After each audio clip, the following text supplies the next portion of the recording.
All right, shalom and Shabbat shalom. First and foremost, I want to give all praises to the Most High Elohim in the name of his only begotten Son, Yahushua HaMashiach, who the world ignorantly called Jesus Christ. This is the young Hebrew by the name of Shamar Yehuda, aka Slim Wolf the Jew. And today's lesson will be part 6 of many, Yah willing many, videos of the Debunking Dummy Doctrine series. And based off this, you already know where I'm going to go with this. Last time dealing with this chart, we covered Genesis 49. A lot of people said they really dig that one. All praises to the Most High that they got some understanding from that. And today we're going to touch on 2nd Esdras chapter 13, verse 40 through 45, Hosea 7 and 8, and that'll be it. But we know that you need scriptures to interpret scriptures, and we know that this doctrine has been used to try to justify laying with other nations. And I find it funny how Hosea 7 only deals with the tribe of Ephraim, but they haven't used any, they try to use this to try to justify the whole northern kingdom, but it's only for the tribe of Ephraim. It doesn't cover Zebulun, Simeon, Gad, Reuben, Asher, Naphtali, Issachar, all the other tribes, but it only covers the tribe of Ephraim. But we all know that Arsareth was never in North America, but we got to bring out facts for these people to believe it, because you know they be in denial with the scriptures, so we got to bring out history for these stiff-necked people. We know that America was originally called Turtle Island before the Negroes got here. But let's get these scriptures out. 2nd Esdras chapter 13 verse 40.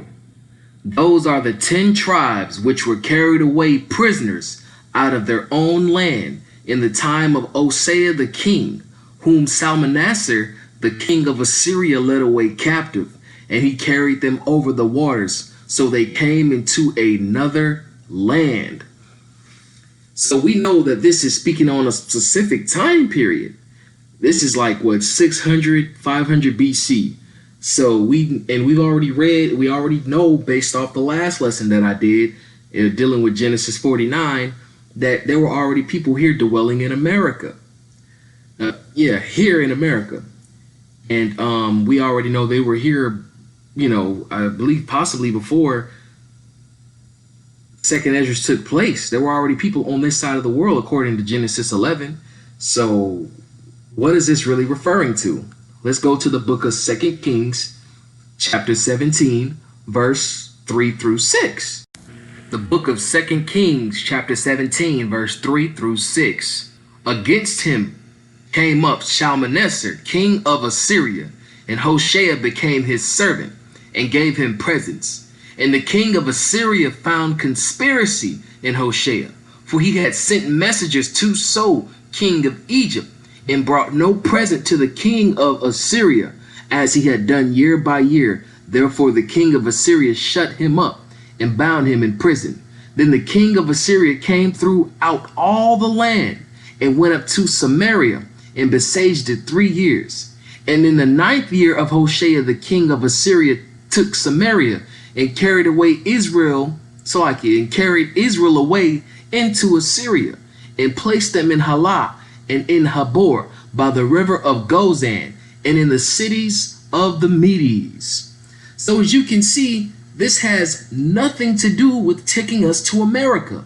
And if you really think about it, King Salmanassar really went from America. I mean, he went from Assyria to America? That don't even make sense. But let's go to 2nd Esdras chapter 13, verse 41. The book of 2nd Esdras chapter 13, verse 41. But they took this counsel amongst themselves, that they would leave the multitude of the heathen and go forth into a further country where never mankind dwelt. So with this scripture right here, you know, they try to say, Siak, this is America, because no man ever dwelt in America. When we've already established that in Genesis 11, there were already people who were scattered over here. And we've already read in the sources dealing with my previous video that there were already those Native American Mongoloid people here. There were already people here, you know. But let's go to the book of Jeremiah, chapter 2, verse 6. Let's see if the Most High led us into America after getting out of Egypt. This is the book of Jeremiah, chapter 2, verse 6. Neither said they, where is Yahuwah that brought us up out of the land of Egypt, that led us through the wilderness, through a land of deserts and pits, through a land of drought and of the shadow of death, through a land that no man passed thorough, and where no man dwelt. Where no man dwelt. So when the Most High brought us up out of Egypt, did he take us to lower Egypt? I mean, when he took us out of upper Egypt, did he take us into lower Egypt? Does that mean since he brought us to a land where no man dwelt? I just want to know that.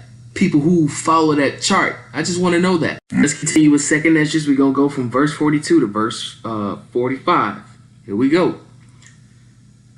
That they might keep their statutes, which they never kept in their own land. So it's telling you that they were stiff-necked in their own land. You know, the Most High, every time we were we were taken out of our land, because we were stiff-necked and disobeyed. When you read the rest of 2 Kings 17, like we just presented 3 verses to show you what this is referring to, it'll tell you the reason why it says that in verse 42, that they may keep their statutes which they never kept in their own land, because they were stiff-necked. And we know in America, when we first got here on them ships in 1619, we weren't allowed to keep our statutes. We were forced to eat pork. We were beaten to worship idols and call on pagan names, yada, yada, yada, etc. So it don't make sense that we were brought to America, we kept our statutes, and all of a sudden, like 2,000 some odd years later, we're forced into slavery and bought back on ships in order to not keep our statutes. That don't make sense at all. All right, verse 43. And they entered into Euphrates by the narrow passages of the river. For the Most High then showed signs for them and held still the flood till they were passed over. He held still the flood. What does held still the flood mean? It means he stopped the waters, right? Didn't the children of Israel have something like that similar happen in Exodus, where the Most High held still the waters? Let's go to the book of Exodus, chapter 14, verse 21 through 22. Let's see if there's something similar that happened. The book of Exodus, chapter 14, verse 21 through 22. And Moses stretched out his hand over the sea, and Yahuwah caused the sea to go back by a strong east wind all that night, and made the sea dry land, and the waters were divided. And the children of Israel went into the midst of the sea upon the dry ground, and the waters were a wall unto them on their right hand and on their left. So not only did the Most High hold still the waters, hold them back, but he also parted the water so they could go through. Interesting. Let's go to the book of Genesis, chapter 31, verse 17 through 21. Let's get it. This is the book of Genesis, chapter 31, verse 17 through 21. And it reads this. Then Jacob rose up and set his sons and his wives upon camels. Keep that in mind. They had camels. And I've been asking people for the longest, show me in 2nd Esdras where they took ships at. And I just recently find out that in the Middle East, they call camels ships. Wow. All right. So, verse 18. And he carried away all his cattle and all his goods which he had gotten, and the cattle of his getting which he had gotten in Padan Aram, for to go to Isaac his father in the land of Canaan. So keep this in mind. He went on camels, got all his goods, got his sons, his wives, all that. And Jacob stole away unawares to Laban, verse 19. And Laban went to shear his sheep, and Rachel had stolen the images that were her father's. And Jacob stole away unawares to Laban the Syrian, and in that he told him not that he fled. So he fled with all that he had. That includes the images, the cattle, the goods which he had gotten, and the cattle of his getting which he got in Padan Aram. So here we go, verse 21 again. So he fled with all that he had and rose up and passed over the river. He passed over the river and set his face toward Mount Gilead. He passed over the river. Now you read verse 43 in 2nd Esdras, it says this: they entered into Euphrates by the narrow passages of the river. So that means he took camels, passed with, passed over the river with camels, goods, and all that. Wow, ain't that a trip?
Let's continue. 2nd Esdras chapter 13, verse 45. For through, not to, for through that country there was a great way to go, namely of a year and a half. And the same region is called Arsareth. Now let's say, see, brother, it's Arsareth right here. That means it's America. It's America. But if you have a KJV 1611, which I'm pretty sure 85% of the Israelite community has, on the footnote next to 2nd Esdras chapter 13, verse 45, in the KJV 1611, it says Aroath or Arareth. Aroath.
know y'all was jamming getting that information in, man.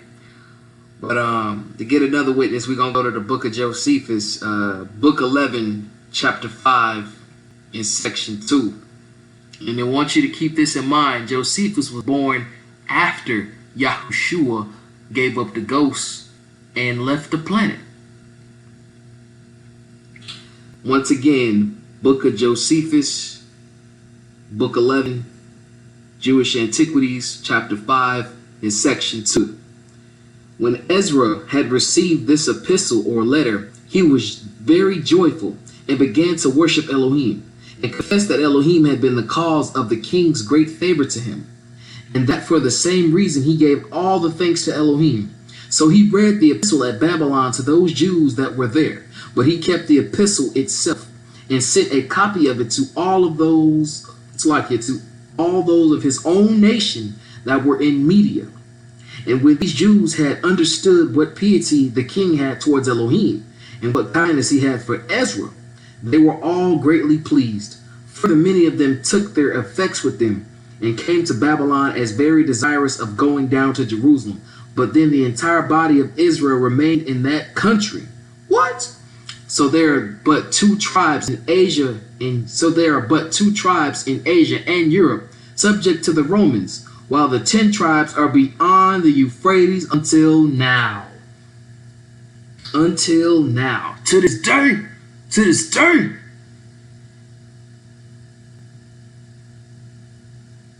Let's continue. And are an immense multitude, and not to be estimated by numbers.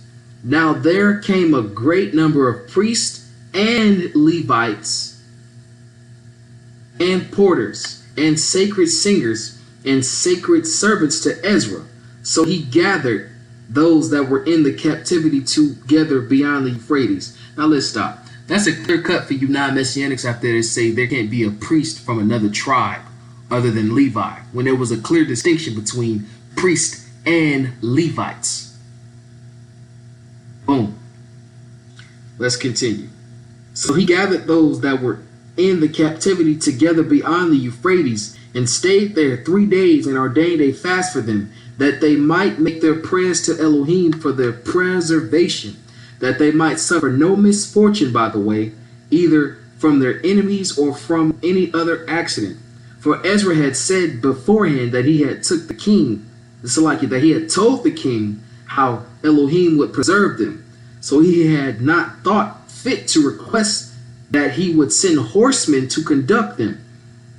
So when they had finished their prayers, they removed from the Euphrates on the 12th day of the first month and of the 7th year of the reign of Xerxes, and they came to Jerusalem on the 5th month of the same year. So it said they would send horsemen beyond the Euphrates.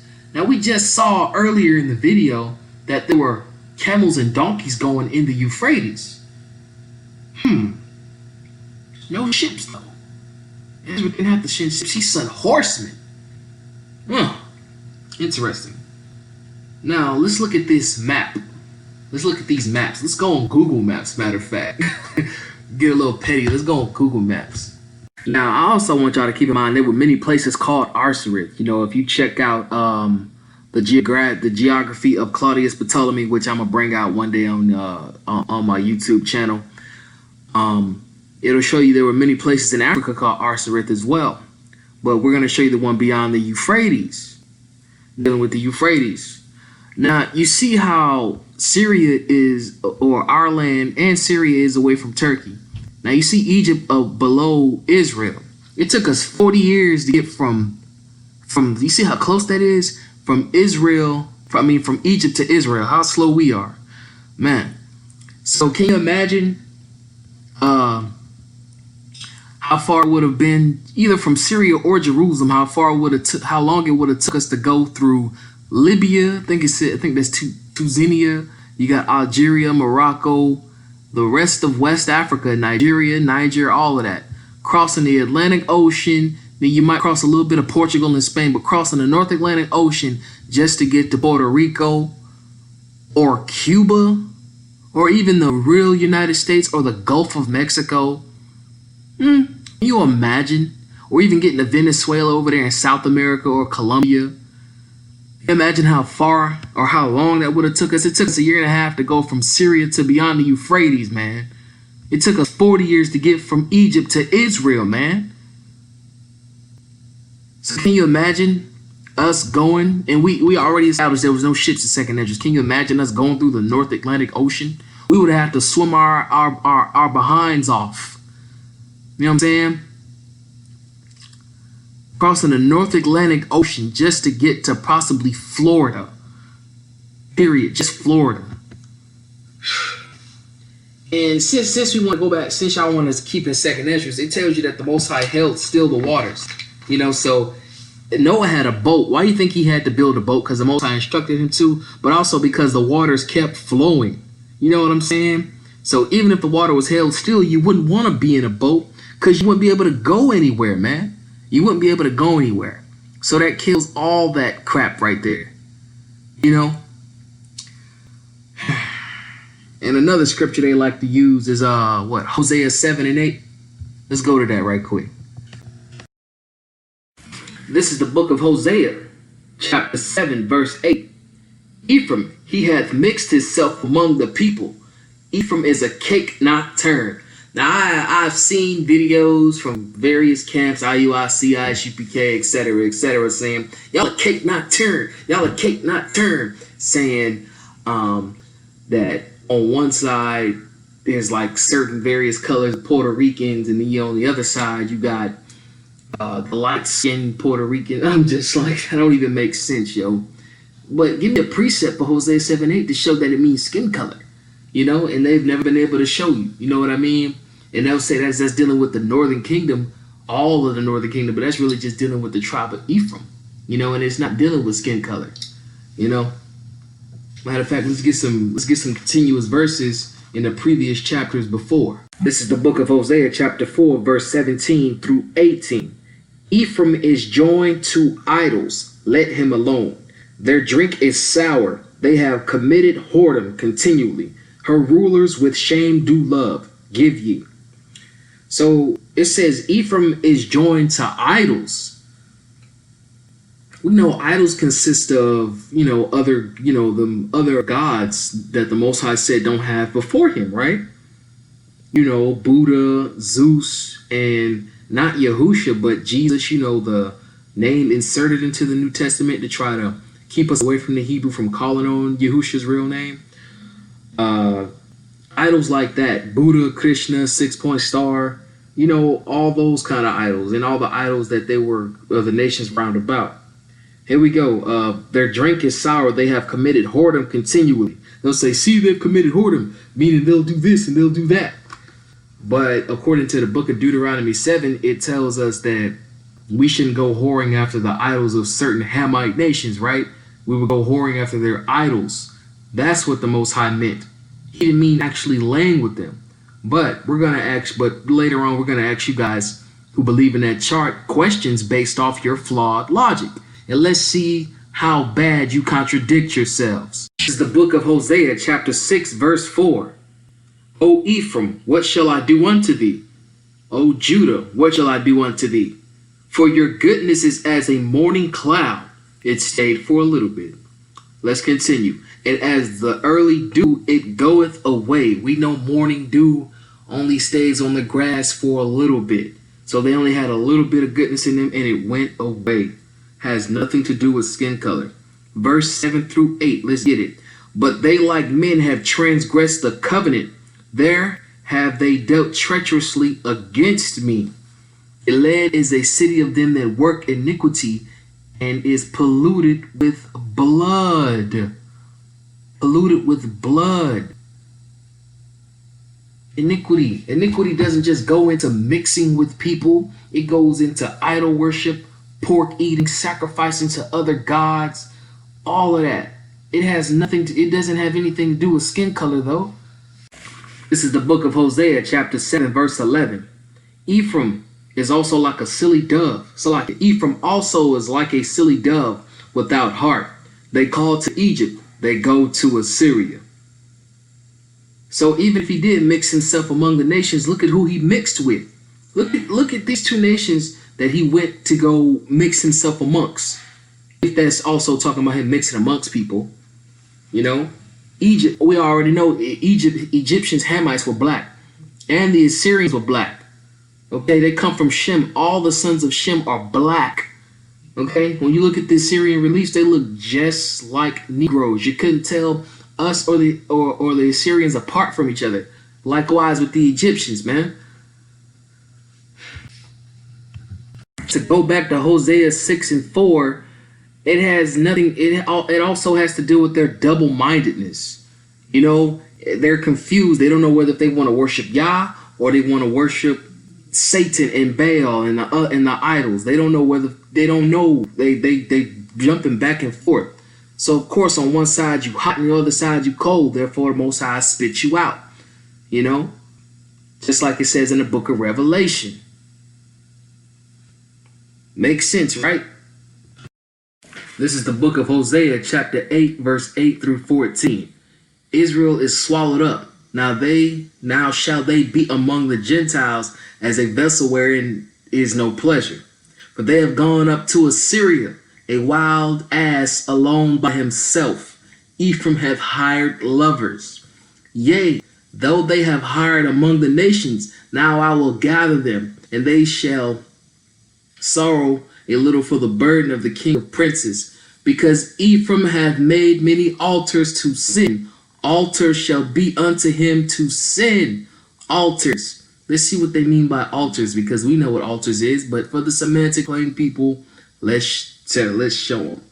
I have written to him the great things of my law, but they were counted as a strange thing, meaning he turned his ear away from hearing the law. That's what Ephraim did. They sacrifice flesh for the sacrifices of mine offering and eat it. See the double-mindedness. But Yahuwah accepted them not. Now will he remember their iniquity and visit their sins, and they shall return to Egypt. For Israel hath forgotten his maker and buildeth temples, satanic temples, by the way. And Judah hath multiplied fenced cities. But I will send a fire upon his cities, and it shall devour the palaces thereof. Wicked sacrifices, idol worship, mixing with other nations that were black. That's what pissed the Most High off. Okay, and them being double-minded. Okay, hot and neither hot nor cold. That's what the Most High meant, because with the cake on the bottom, if it's burnt still in a pan, it's going to be hot on that side. But if it's not cooked on the other side, it's going to be cold. It has nothing to do with skin color.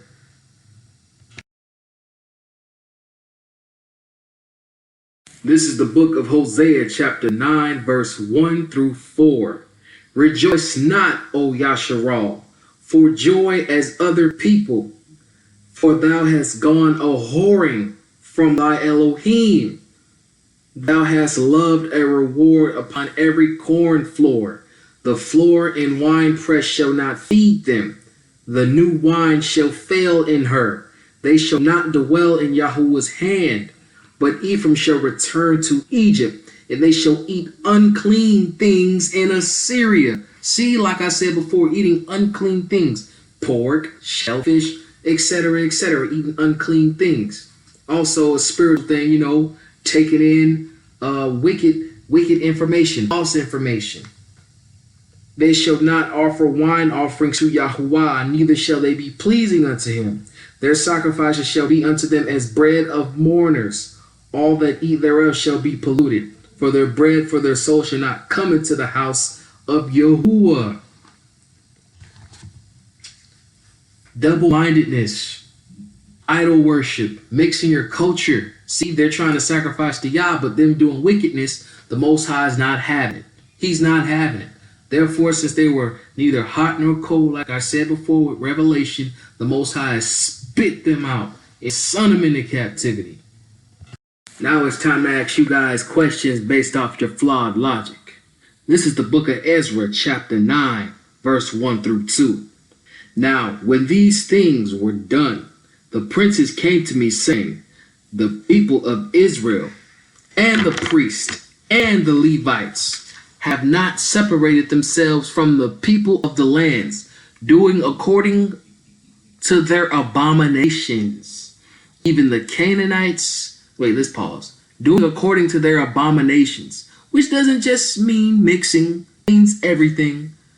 Even of the Canaanites, the Hittites, the Perizzites, the Jebusites, the Ammonites, the Moabites, the Egyptians, and the Amorites. For they have taken of their daughters for themselves and for their sons, so that the holy seed have mingled themselves with the people of those lands. Yea, the hand of the princes and rulers have been in chief in this trespass. What color were these nations? Let's see, let's break it down. What we got? We got the Canaanites, we know they were Ham, Hittites, Ham, Perizzites, Ham, Jebusites, Ham, Ammonites, Shem, Moabites, Shem, the Egyptians, Ham, black, Amorites, black. Well, let's go to the annals of Sennacherib, because you know they'll say, well, the Ammonites and the Moabites were they were Chinese and Japanese. So you're saying Chinese and Japanese people are Shemitic. We've already established that they were black, but for the Semitic plain people, let's go to the annals of Sennacherib. Let's see what the annals of Sennacherib called the Moabites and Ammonites. Let's see. The annals of Sennacherib. Let's see. Sennacherib, the great king, the mighty king of the universe, king of Assyria. Verse 15. All humankind, the black-headed race, has he brought in submission at my feet. Black-headed, we know that means dark-skinned. You know, we look through all of these annuals, you know, Arabs, Armenians, Chaldeans, you know, Babylon. Let's go to the main point. Let's see. From Menachem the Shemshurunite to Balu the Sidonite, Tyre and Sidon, just letting you know that there's black people over there. Abdelidi the Arvadite, Urumilki the Gubalite, Metinti the Ashdodite, Budu Ilu the Beth Ammonite, Kamu Sunabdi the Moabite, Malik Ramu the Edomite, kings of Amaru, all of them numerous presents. And even in here it says Hezekiah the Jew was a black-headed person. So that lets you know that the Jews are black. Judah's black. So with that being said, anybody who has a 12 tribes chart, take it, put it in the trash, but before you do, light it up, set it on fire, then sweep the ashes up, then put it in the trash. Salakia. Grace and peace unto you all. Shalom. To the beach, y'all.